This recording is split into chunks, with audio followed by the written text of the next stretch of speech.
I caught a morning flight to Miami. My seat was in the rear of the plane. There's a lot of seniors on the plane headed back to the promised land. The plane takes off. Once in the air, I opened up my briefcase and took out my business ledger book and started doing the math. There's only going to be a few thousand in the business account after the priest pays the IRS and a few other bills. The two new checkbooks have $500 in each, and there's $15,000 left in Raymond's bar mitzvah money. I still have 3 credit cards that I can get $10,000 cash advancements on each, and I got $6,000 in cash in my pocket. I'm sitting there going over these dismal numbers when I noticed a familiar face headed to the bathroom. I quickly sunk down in my seat so he wouldn't see me, and I was glad that he didn't. There was nothing I wanted to say to Jordy the dentist, but I'm sure he had a lot to say to Jackie's yuppie friends about my casino gambling, especially after what happened to his mother when she got in bed with them. On the rest of the flight, I tried to visualize how Jackie and Raymond were going to react when they opened the door and see me standing there. Jesus, what if they never forgive me? After what I had done, I didn't see how they could. I know it won't be easy for them, but they're still my family, and I know they love me.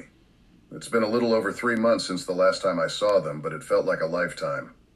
It was after 12 in the afternoon when the plane touched down in Miami. As the other passengers moved slowly towards the exit door, I was stuck in the back behind an elderly woman with a walker. I was only a few feet away from the door, and I could feel the warm Miami heat. As I waited for the stewardess to assist in getting the woman with the walker off the plane, I looked out at the other passengers being greeted by family and friends. All of a sudden, I see Jackie standing alone with a smile on her face that told me I had been forgiven. If I could have gotten past the woman with the walker, it would have looked like a scene right out of a movie as I ran down and scooped her up in my arms, embracing her forever. But then my dream turned into a living nightmare as they hugged and kissed one another. They walk away holding hands through the crowded airport. I finally got off the plane, but they were long gone. I walked through the airport until I was outside. The bright Florida sun was beating down on me as the sweat from my forehead mixed with my tears ran down my face. I was feeling utterly helpless and in total disbelief from what I had just witnessed. In a matter of minutes, the pain I was feeling turned to rage. That piece of shit. How could she do this to me? An hour later, I'm sitting in the back of a cab out front of my mother-in-law's condo building. I gave the cabbie a $50 bill and told him to wait. I won't be long. The door opened and my mother-in-law stood there with a look on her face as if in front of her stood the Grim Reaper, or worse yet, the pissed-off Goy. She opened her mouth and said, "Richie, what are you doing here?" Her hands and lips are trembling. "It's nice to see you too, Irene." "Well, aren't you supposed to call or something?" she said nervously. "Jackie's not here." "Take it easy, Irene. I've already seen Jackie swapping spit with her little boyfriend at the airport. I didn't come here to start trouble. I just came to see Raymond. Where is he?" "He's still at school," she whines. "I think he has football practice today, but I'm not sure. Maybe you should call later when Jackie's home." Just then the bell rings and the elevator doors down the hallway open. Out step the lovebirds. "Oh my God," Jackie yells. "Get out of here or I'm calling the police."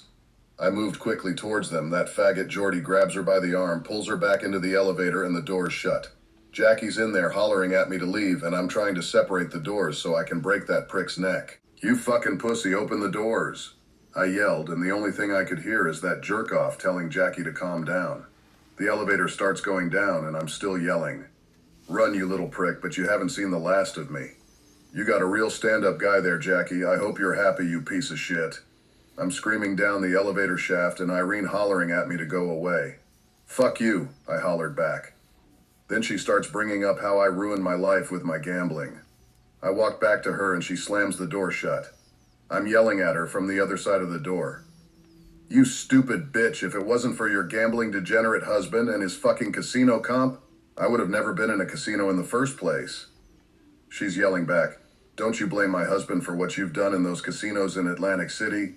He never put his family in the position you put yours." Then she said in a nasty way, "He wasn't that stupid." Shut the fuck up, you fucking hag, before you get me really pissed. And I start telling you about all the broads Al was fucking on the side. Now tell me where my son is. You better leave us alone, Richie, I'm warning you. I don't give a flying fuck about you or your daughter. Now where's my fucking son? Meanwhile, all her nosy neighbors are coming out of the woodwork. You better leave, Richie, or I swear I'm calling the police. You don't belong here. There's something mentally wrong with you. Fuck you, Irene. I never belonged here. I'm a fucking goy, remember? Yeah, that's right. And I'm going to say it loud enough for all your Jew neighbors to hear. I screamed up and down her hallway. I'm Irene's son-in-law, and I'm a goy, a full-blooded fucking goy. That's it, Irene yelled. I have the phone in my hand, you bastard. Oh, Mom, tell me it isn't so, I yelled back as I held back the doors on the elevator from closing. You wouldn't do that to me after what I did for you, you inconsiderate bitch. Now you have what you always wanted, little Jew boy with his own dental practice, to take care of your fucking whore daughter. I got into the cab. I asked the cabbie if he knows where Girard Academy is, and he did. On the way there, I started to think to myself, what if it's too late for Raymond? Who knows what Jackie, her mother, and that pussy Jordan has been telling him? What if he hates me like they do? No, that's impossible. He's my son. He has to still love me. I know he'll be glad to see me. I'm coming, Raymond, I'm coming, I'm hollering as I run up the marble steps to the front doors of the school's administrative building. The doors are locked. I looked at my watch. It was a little after 4 p.m. I ran around the back of the building and there no one in sight. My heart pounding and I'm yelling, "Where's my son? Where is he?" Suddenly a door opens and an old man steps out. "Hey buddy," I said. "Maybe you can help me. I'm looking for my son. He's a student here and plays on the football team." The old man looked at me as if I wasn't there. I grabbed his arm and said, "Where do they play football?" He lifted his arm and pointed towards a hill in the back of the school. I ran across the parking lot and up the hill. Once on top, I could see players in their uniforms practicing on the football field. I was on the other side of an 8-foot-high cyclone fence that ran the entire length of the field. I moved quickly along the fence looking for an opening in a jersey with the number 16 on it. Suddenly, I heard my son's name hollered out. I stopped and watched him run out onto the field. He got into the huddle and a few seconds later hollered, "Break." All the players clapped their hands and then took their positions. Raymond stood behind the center. He hollered out the play to the players on his left side, then his right. "Hut 1, hut 2. The ball was in his hands as he dropped back and threw a 15-yard pass that was right on the money. The coach hollered out, "That's the way, Ray." I couldn't see his face, but I knew he was smiling under his helmet. I was so proud of him. I stood behind the fence and watched him run a few more plays as tears slowly ran down my cheeks. I couldn't look anymore. I dropped to my knees with my face in my hands and cried like a baby.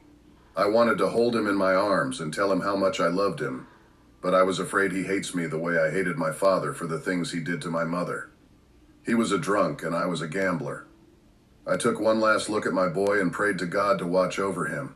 I got to the airport and there's a late flight to Philly. After I bought my ticket, I went down to claim my carry-on luggage and briefcase that I had left there earlier. I took my seat by the window on a nearly empty plane. For most of the flight, I'm staring out the window into the deep black space, all the while consumed in thought as I struggled to piece together of when it happened. Then it hit me. It had to be New Year's Eve, the night of the fire. He must have drove her home. It was probably him in that BMW that almost ran me off the road. Then there was the time we went to that Buddha joint for dinner. That cocksucker was sitting straight across from her. They were probably playing footsies with each other under the table while I was sitting there trying to figure out where my next dollar was coming from. All those fucking nights she said she was out with her girlfriends, he was probably drilling her, and I don't mean her teeth. The rest of the flight I'm smoldering with feelings of revenge as I imagined her doing those things with him that she used to do with me.